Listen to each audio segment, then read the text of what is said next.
I know quite a few artists who can draw very well in the computer using a Wacom tablet, and I've been practicing for quite a few years now, but I still prefer to do it the old-fashioned way for now and draw things by hand.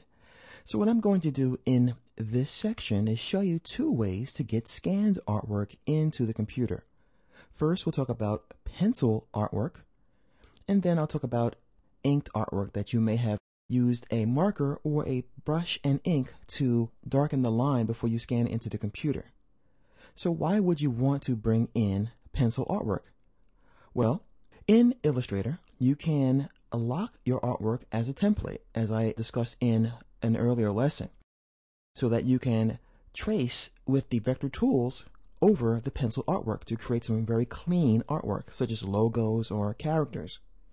So what I'm going to do here is show you the settings you might want to use for scanning in artwork. Alright, the first thing I'm going to do is go to my file menu, because on my system, the scanning software is called ScanGear. Now, based on the scanner you may have purchased, your scanning software might be called something different, and the interface might be different. So I'm going to cover the parameters that are going to be the same pretty much across the board. So I'll give it a couple of seconds to open. And here is ScanGear on my system. I'll go ahead and maximize this so we can focus on this interface. One of the primary things you'll see in a scanning software is Preview, Scan, this preview area here, as well as some settings. Now, the source is normally going to be the platen or the glass.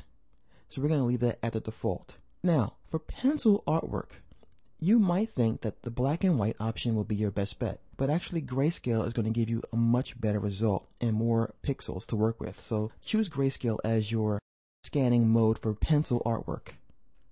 Now, the output resolution. Once again, the more DPI, the better when we're trying to pick up pencil lines, which are rather faint by default. So I normally bump this up to 400, sometimes 600 DPI. So for now, I'll put it at 400. And that'll give me a nice resolution. Now, as far as the settings are concerned, since I'm not working with a magazine cover that I scanned in, I don't have to worry about descreen. So I'm going to deselect that for now. And as far as color, we're going to leave everything at the default as well. So we're ready now to bring in this pencil artwork. Now, you never want to scan right away. You want to preview, because sometimes there's white areas or areas around the image that you really don't want to bring in.